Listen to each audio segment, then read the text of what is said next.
वाहिगुरू जी का खालसा वाहिगुरू जी की फ़तेह। साडा खिरता पंजाब और ग्लोबल मीडियाज़ फाउंडेशन की तरफ से आपकी एक ख़ास मुलाकात कराने जा रहे हैं सरदार महेंद्रपाल सिंह चड्ढा जी से। सत श्री अकाल सर। तब आप राजनीति में कब और कैसे आए? देखिए, मैं राजनीति में नहीं हूँ। मैं सिर्फ सिख राजनीति में हूँ, ताकि दिल्ली से गुरुद्वारा प्रबंधक कमेटी की गुरुद्वारा द्वारा लोगों की सेवा हो सके।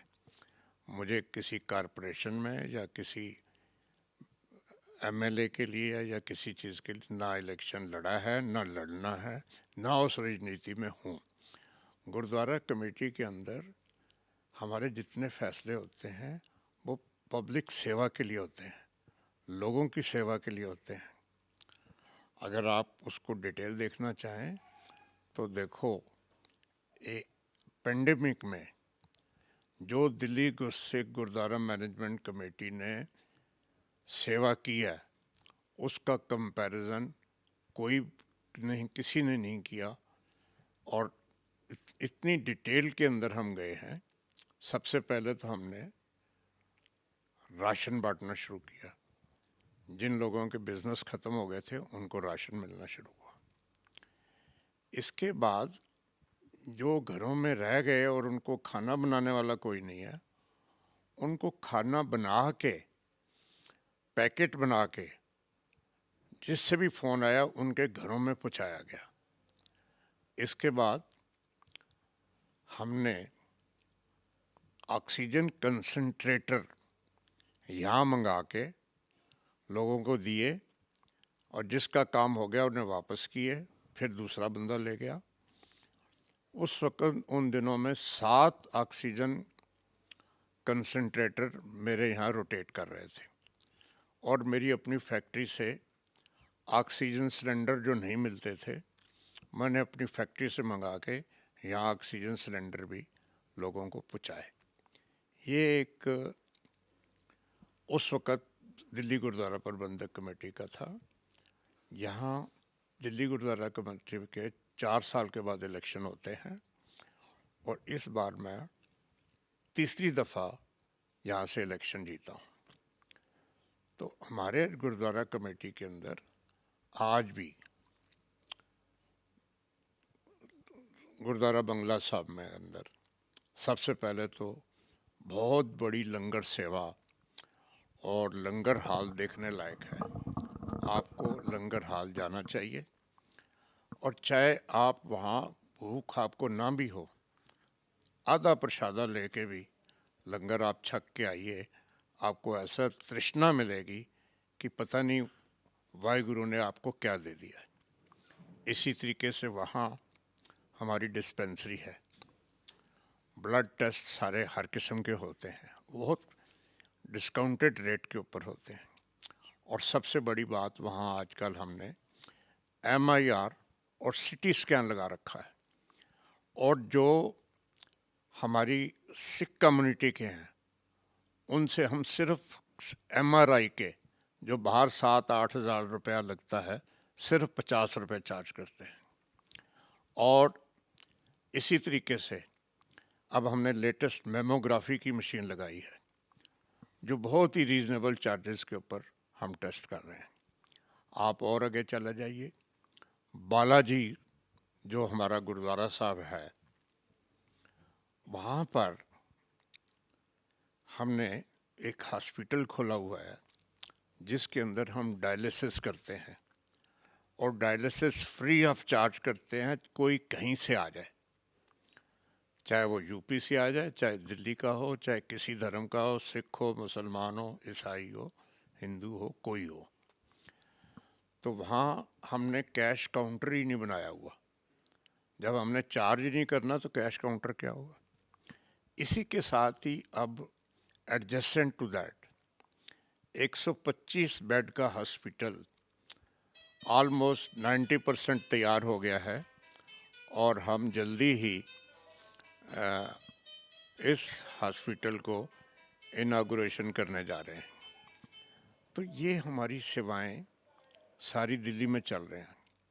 हमारे जो गुरुद्वारा कमेटी है, ऐतिहासिक गुरुद्वारों को मैनेज करती है, लेकिन इसके अलावा सारी दिल्ली में हमारी सिंह सभा हैं जो अपने आप में एक यूनिट है और वो यूनिट खुद मैनेज करती हैं।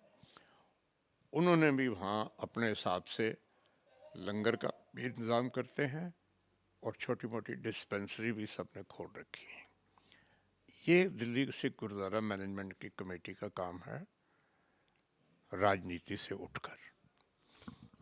सर मेरा एक क्वेश्चन ये था, दिल्ली सिख गुरुद्वारा मैनेजमेंट कमेटी है, हमने काफ़ी गुरुद्वारों में सर्वे किए, मतलब हम पर्सनली जाके सेवादार से मिल के आए, हमने वहाँ पर सेवादार की प्रॉब्लम जानने की कोशिश की तो सब सेवादार की एक ही शिकायत है कि हमें सैलरी बहुत कम मिलती है। हमें कोटा दिया गया है कि बच्चों को स्कूल का एडमिशन हम करवाएंगे, उसके बावजूद भी उनके बच्चे गवर्नमेंट स्कूल में पढ़ रहे हैं, उनके पास ट्यूशन भरने के लिए भी पैसे नहीं हैं। तो इसके बारे में आप क्या कहेंगे? देखिए, मेरा तजर्बा है पर्सनल,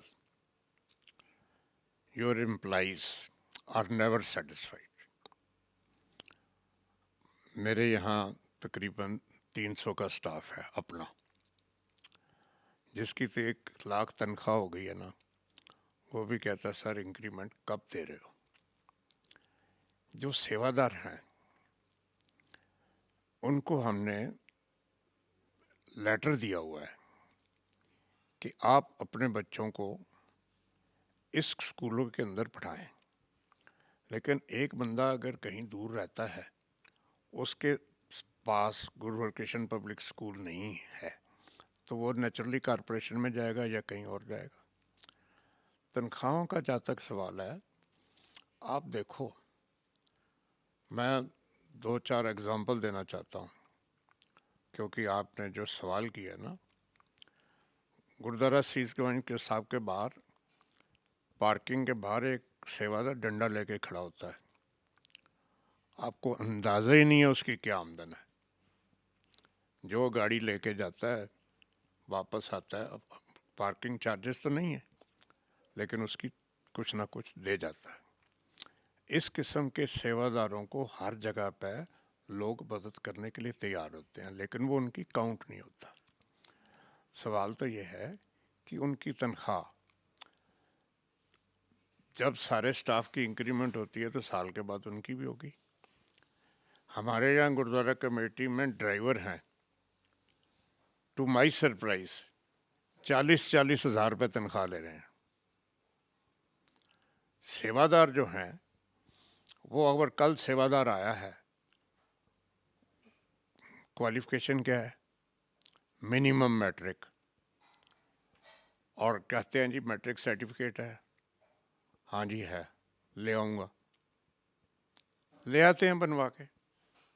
नहीं भी लाते, एक दफ़ा किसी ने कह दिया यार रख लो, क्योंकि यहाँ इलेक्शन प्रोसेस है। मेरे इलाके का अगर वोटर है और वो कहता है जी मुझे रखवाओ, तो मुझे उसकी सिफारिश करनी पड़ती है, चाहे वो मैट्रिक है या नहीं है। बहुत से ऐसे सेवादार हैं जो आप देखोगे कहोगे इनको भर्ती क्यों किया गया। इसलिए आपकी किससे मुलाकात हुई है, क्यों मुलाकात हुई है, ये अलग बात है। जब हम लोगों की सेवा कर सकते हैं तो अपने एम्प्लॉय का क्यों नहीं ध्यान रखेंगे। तो मेरा एक ही स्लोगन होता है, employees are never satisfied. Sir सिखों के क्या क्या मुद्दे आपके सामने आते हैं दिल्ली में? दिल्ली में सिखों के मुद्दे बहुत हैं। सबसे बड़ी बात यह है कि कुछ हमारे सिख दिल्ली की सेंट्रल जेल के अंदर हैं और उन्होंने जितनी उनको सज़ा मिली, 15 साल, 20 साल, 25 साल, उन्होंने काट ली। जब सज़ा कट गई तो उनको रिलीज़ क्यों नहीं किया जा रहा? और ये लोकल गवर्नमेंट के हाथ है। हमें ये पता लगा है कि कैबिनेट की जब मीटिंग होती है उसके अंदर ये एजेंडा आता है, उसको क्यों पोस्टपोन किया जाता है हमारी समझ से बाहर है। एक तो ये मेन चीज़ मुद्दा है। दूसरा मुद्दा ये है कि गवर्नमेंट को सिखों को रिप्रेजेंटेशन देनी चाहिए दिल्ली गवर्नमेंट के अंदर, किसी सिख की रिप्रेजेंटेशन नहीं है। हालांकि एमएलए ज़रूर हैं, लेकिन उनको रिप्रेजेंटेशन देनी चाहिए थी, नहीं दी गई। इसके अलावा हमारे जैसे 12 स्कूल हैं, 12 स्कूल हम मैनेजमेंट कर रहे हैं। अगर हमें 4 हम कॉलेजेस चला रहे हैं, डिग्री कॉलेजेस, इसी तरीके से 2 हम इंजीनियरिंग कॉलेज चला रहे हैं, और इसी तरीके से 4 हम एडेड स्कूल चला रहे हैं। हमें अगर जगह मिल जाती है तो हम और भी स्कूल खोलने को तैयार हैं। इसके अलावा हमारी आजकल बहुत ज़ोर से डिमांड चल रही है कि हमें ऐसी जगह दी जाए जिसके हम सिखों की अपनी यूनिवर्सिटी बना पाएँ। जितना हमारा इतिहास है सिखों का, उस इतिहास में जितना आप डीप जाएंगे, इसकी सेक्रीफाइसेस और इनकी मैनेजमेंट को आप कहीं से भी मैच नहीं कर सकते। आज हम देखते हैं कि वर्ल्ड के अंदर अच्छी से अच्छी कंट्री के अंदर हमारे सिख एक अच्छी अच्छी पोस्ट के ऊपर है, चाहे वो सेंट्रल गवर्नमेंट के पास हो या कोई हो। सेंट्रल गवर्नमेंट आजकल मैं देख रहा हूँ कि कुछ ट्रेंड चेंज हुआ है। अब 26 तारीख को वीर बाल दिवस मनाया जा रहा है। ये हमारे 4 साहिबजादे जो हैं गुरु गोबिंद सिंह जी के, जिन्होंने अपनी देश के लिए और धर्म के लिए अपनी जान गंवाई, उनकी याद में 26 तारीख को इंडोर स्टेडियम में गवर्नमेंट ऑफ इंडिया की तरफ से उनका दिन मनाया जा रहा है। और वो सारा खर्चा गवर्नमेंट ऑफ इंडिया करेगी और प्रधानमंत्री भी वहाँ आके स्पीच देंगे। तो कहने का मकसद है कि अब थोड़ा सा ट्रेंड चेंज हुआ है गवर्नमेंट की तरफ से। जब वो दूसरे रिलीजियस ऑर्गेनाइजेशन को फाइनेंशियली मदद कर देते हैं, सैलरी तक कई जगहों को देते हैं, उनको हर फैसिलिटीज़ देते हैं, हमारा कसूर क्या है? सिर्फ एक ही कसूर है कि हम मांगते नहीं, हम मेहनत करके आगे बढ़ते हैं। यही है हमारा, और कोई हमारा कसूर नहीं है। वक्त आएगा, आप देखोगे ये कम्युनिटी आगे बढ़ रही है और बढ़ती ही रहेगी। सर, पंजाब में जैसे हम देख रहे हैं, पंजाब में नशा बहुत है और सेकंड धर्म कन्वर्जन बहुत ज़्यादा हो रही है। मतलब कुछ लाख रुपए के लिए कोई भी सरदार क्रिश्चियन बनने के लिए तैयार है। इसके बारे में आपकी क्या राय है? देखिए, कोई सरदार नहीं, पंजाब का मतलब पंजाबी, समझे? लाखों रुपए में नहीं, वो एक मुहिम चल रहा है और किसी गरीब आदमी को वो इंसेंटिव दे देते हैं अपना क्रिश्चियंस। लेकिन अब हमने दिल्ली गुरुद्वारा प्रबंधक कमेटी ने स्पेशली वहाँ ऑफिस खोला है लॉरेंस रोड पर, जो इसी काम के लिए, अगर किसी गांव के लोगों ने कन्वर्शन की है तो उनसे जाके पूछें कि आपको क्या प्रॉब्लम है क्या नहीं। और तकरीबन पिछले दिनों की खबर है कि 55 फैमिलीज हम क्रिश्चियन से वापस ले आए हैं।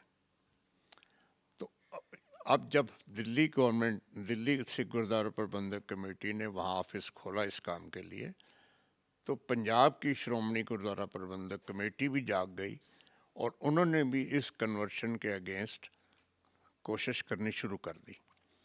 मैं उम्मीद रखता हूँ कि ये जो वहाँ कल की खबर थी, मैंने देखा कि वहाँ इतने चर्चेस बन गई हैं, तो बात यह है कि सिखों को सपोर्ट करने के लिए वर्ल्ड में कोई दूसरी कंट्री नहीं है। और जहाँ तक क्रिश्चियंस का सवाल है, सैकड़ों कंट्रीज उनको फाइनेंशियली मदद देने को तैयार है। फिर भी आपने जो सवाल किया है, ये पंजाब के अंदर जो ट्रेंड शुरू हुआ है, we will be able to fight it out. Sir, मेरा स्कूल को लेके एक और क्वेश्चन था। रिसेंटली हमारे पास एक केस आया था। मदर थी, मतलब वो बच्चे की फ़ीस नहीं भर पा रही उसने गुरुद्वारे में जाके एप्लीकेशन लगाई कि मुझे फ़ीस नहीं भरनी, मतलब फ़ीस मैं नहीं भर पा रही किसी रीज़न से। तो गुरुद्वारे में जाके उसने एप्लीकेशन लगाई, पर उसको वहाँ से उसको कोई हेल्प नहीं मिली। स्कूल में गए तो उन्होंने वो एप्लीकेशन ही रिजेक्ट कर दी, जितने भी स्कूल्स हैं मतलब गुरुद्वारे के। तो उसके बारे में आप किस तरीके से उनकी मदद देखिए, करना चाहेंगे? हमने क्राइटेरिया बना रखा है, किस बच्चे की कितनी फीस माफ़ करनी है। सिंगल पेरेंट है या दो बच्चे हैं एक ही फैमिली के, फिर उनकी परसेंटेज ऑफ मार्क्स क्या है, अटेंडेंस क्या है। आप बच्चों की अटेंडेंस भी ना ध्यान रखें और आप उनकी एजुकेशन का भी ध्यान ना रखें और बच्चा स्कूल जाए ना जाए, फीस माफ़ कर दो।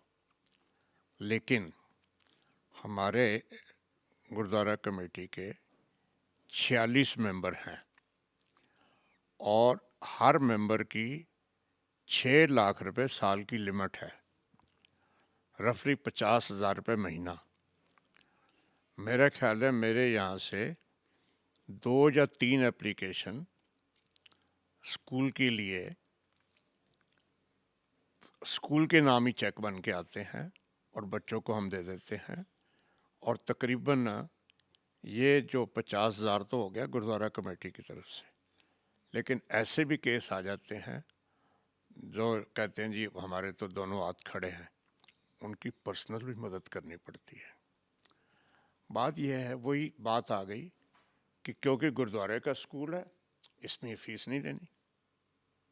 और उस फीस, हम लोगों ने भी हाथ खुला छोड़ दिया कि फीस माफ़ कर दो। रिज़ल्ट है कि स्कूलों का स्टैंडर्ड नीचे जाना शुरू हो गया। जब आप फीस माफ़ करते जाएंगे तो कुछ नहीं होगा, जब स्टैंडर्ड अच्छा नहीं होगा तो बच्चे और नहीं आएंगे, बच्चे और नहीं आएंगे तो इनकम कम हो जाएगी। तो ये सारी चीज़ देखते हुए जब एक एप्लीकेशन गुरुद्वारा कमेटी के मेंबर के थ्रू जा रही है तो आप गुरुद्वारा कमेटी में और रिसेप्शन में दे दोगे, हु विल केयर। और स्कूल में भी एप्लीकेशन वही कहेंगे भी तुम रिकमेंड करा के ले आओ, हम स्कूल के नाम चेक बनवा के ले आओ। वो आके कह दे जी मेरी बात नहीं सुनी गई। ये चीज़ें जब हम 50,000 महीने में हम अपने लिए 1 रुपया विड्रॉ नहीं कर सकते। यही है कि कोई गरीब आदमी है उसके नाम 2,000, 3,000, 4,000 का चेक बना दो। स्कूल का केस है 5,000, 10,000 का स्कूल के नाम चेक बनवा दो। और बताइए। सर, जहाँ तक मुझे लगता है कि इस चीज़ की अवेयरनेस लोगों को नहीं है। लोग अभी भी धक्के खा रहे हैं स्कूलों के लिए, बहुत ज़्यादा खा रहे हैं। हमारे सामने बहुत से केस ऐसे आते हैं। तो इसकी अवेयरनेस के लिए आप क्या करेंगे जिससे उनको किसी तरीके से हेल्प मिल सके? देखिए ऐसा है, जब हम हर इलाके के अंदर इलेक्शन के थ्रू आते हैं और इलेक्शन के थ्रू आते हैं तो वो वोटर है हमारा, उसको हम कांटेक्ट करते हैं, भाई वोट डालना। फिर वो हमें क्यों नहीं कांटेक्ट करता, भाई मुझे ये तकलीफ है। जब हमें ज़रूरत है तो हम उससे वोट मांगने जाते हैं, जब उससे ज़रूरत है तो वो हमारे पास क्यों नहीं आए, बताइए आप। और वो कहो जी धक्के खा रहे हैं, कहाँ धक्के खा रहे हैं, किधर खा रहे हैं। यहाँ तो सवेरे 2-4 आदमी रोज़ रौनक लगी रहती है। और कहो तो मैं गुरुद्वारा कमेटी से रिकॉर्ड मंगा के बता सकता हूँ कि मैंने अपने इलाकों में कितने लोगों की मदद की है। सर, ये एमसीडी के जो इलेक्शन है, इसके बारे में आपकी क्या राय है? देखिए, एमसीडी इलेक्शन से हमारा कोई लेन देन नहीं है। हमारी जो श्रोमणी अकाली दल दिल्ली स्टेट है, it is religious organisation. Politically हम इलेक्शन नहीं लड़ते, ना ही हम किसी से टिकट के लिए कहते हैं जी आप हमारे टिकट पे इलेक्शन लड़ो, ना ही हम किसी को सपोर्ट करते हैं। हाँ, इंडिविजुअल तौर के ऊपर अगर मेरे किसी कैंडिडेट से अच्छे रिलेशन हैं तो मैं उसको सपोर्ट करूँगा। अब मेरे इलाके से शालीमार बाग से रेखा गुप्ता जीती हैं, पूरी हमने सपोर्ट की। इस इलाके से अमित नागपाल जीते हैं, मेरा अजीज़ है, बच्चों की तरह है, तो उसकी भी हमने सपोर्ट की।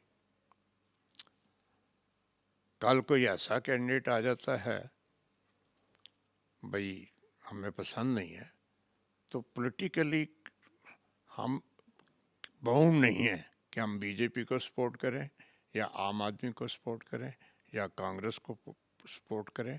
Politically we are not bound.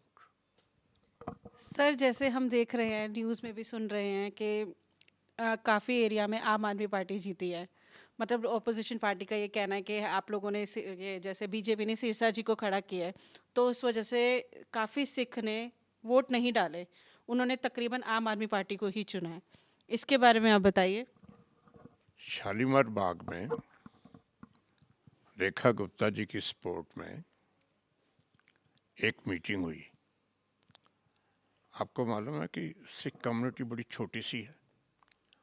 Sikh community के वहाँ 250 बंदा एक जगह पे इकट्ठा हो गया, तो आपका क्या मतलब वो बीजेपी को सपोर्ट नहीं कर रहा था?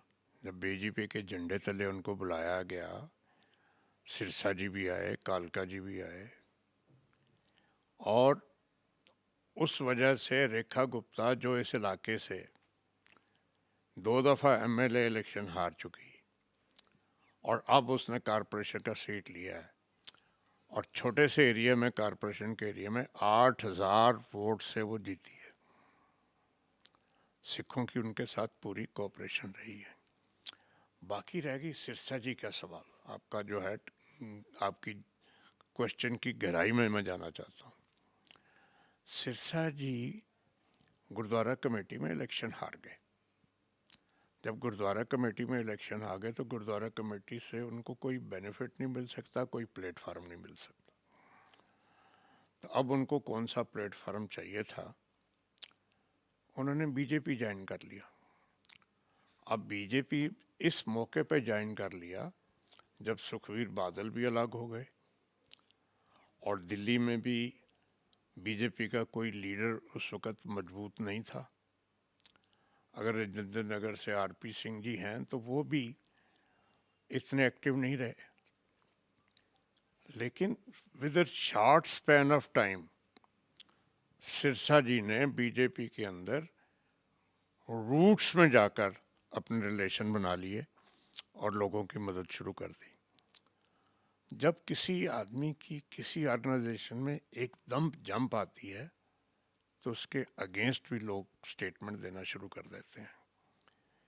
As a person he is very active person. Movement उसकी सवेरे शुरू हो जाती है और रात तक चलती रहती है।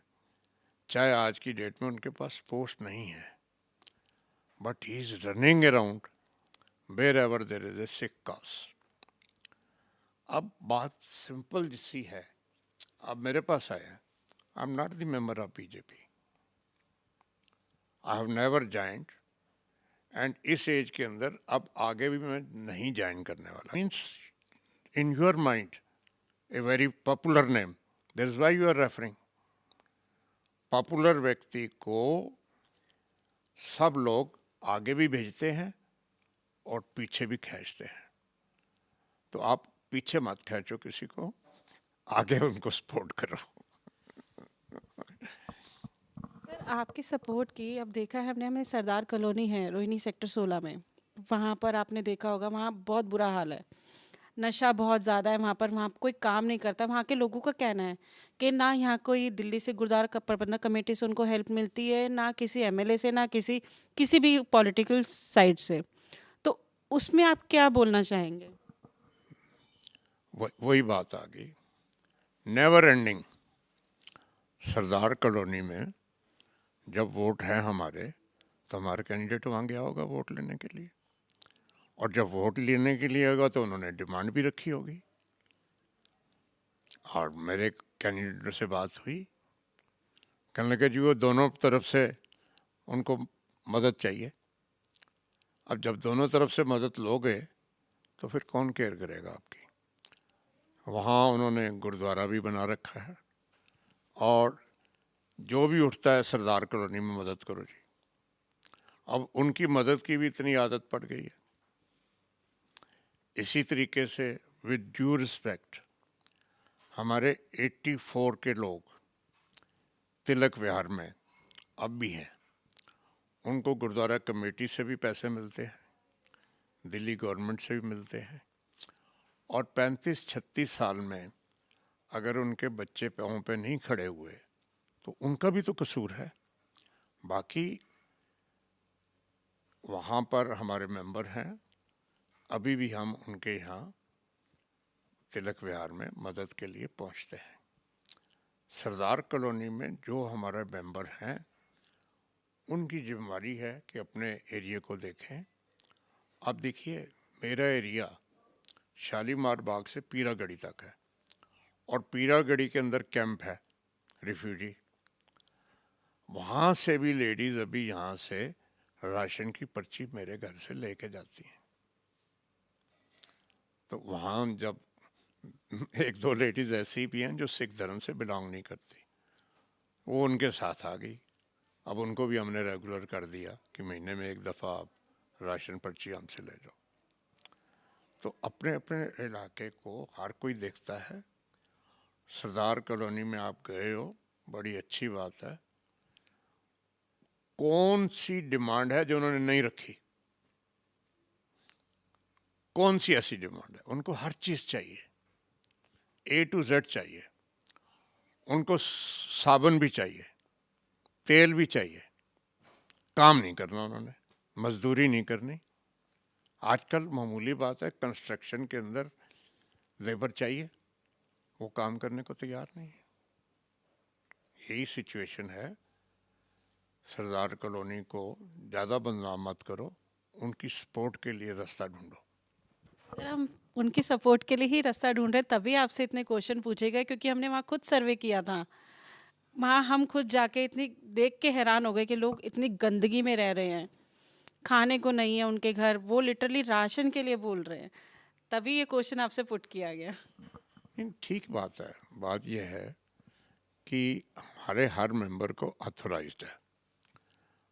उस इलाके के हमारे मेंबर हैं मिस्टर विर्क, वो उनको भी ये अथॉरिटी है। Otherwise he himself as a financially good person, तो वो वक्तन बे वक्तन उनकी मदद ज़रूर करते हैं और आगे भी करते रहेंगे। आपका मैसेज भी हम उनको कन्वे कर देंगे। सर शिरोमणि अकाली दल दिल्ली स्टेट की विचारधाराएं बताइए आप। मैं अभी पहले कह चुका हूँ कि it is non political organisations, सेवा में लगे हुए हैं गुरुद्वारा कमेटी के, यही इसका ध्येय है। ये क्योंकि ज़रूरत पड़ी है हमें, इसलिए क्योंकि जहाँ हम श्रोमणी अकाली दल बादल ग्रुप के साथ अटैच थे, अब जहाँ बादल ग्रुप ने एक अलग ग्रुप बना लिया with collaboration of mister Sarna and something of with mister Manjit Singh ji के, तो हमें ज़रूरत पड़ गई एक ऑर्गेनाइजेशन बनाने की। इसलिए हमने ये अलग ऑर्गेनाइजेशन बना ली है, और ताकि हमें कहीं से डायरेक्शन ना लेनी पड़े। मुझे अगर हर काम के लिए सुखबीर सिंह बादल से लेनी है इंस्ट्रक्शन, तो फिर वो पंजाब में बैठ के दिल्ली को कैसे सुधारेंगे? इसलिए हमने ये ऑर्गेनाइजेशन बनाई है ताकि हम इंडिपेंडेंटली डिसीजन ले सकें, and we are doing our best. Sir जो आपके विपक्ष में हैं, उनके लिए आपका कोई मैसेज? हमारे विपक्ष में, मेरा ख्याल ये सवाल आपने गलत बंदे से कर दिया, क्योंकि हमारे विपक्ष में गुरुद्वारा कमेटी के एक सरना ग्रुप है, एक मंजीत सिंह जी के ग्रुप है। आई एम प्राउड दैट ना तो सरना जी और ना जी के साहब MPS के चड्डा के बारे में 0.0001% क्रिटिसाइज नहीं करते। हमसे वो बहुत नज़दीक हैं, हम भी उनको ऑनर देते हैं। वो हमारे भाई हैं, हमारे ब्रदर्स हैं। हम इलेक्शन में उनके अगेंस्ट हैं, otherwise we are with them. Sat Sri अकाल सर, आपसे बात करके बहुत अच्छा लगा। अपना कीमती समय देने के लिए बहुत बहुत धन्यवाद। इतने सवाल आपने कर दिए, मैं भी सोच रहा हूँ कि मैं ठीक बोल रहा हूँ या गलत बोल रहा हूँ। Thank you.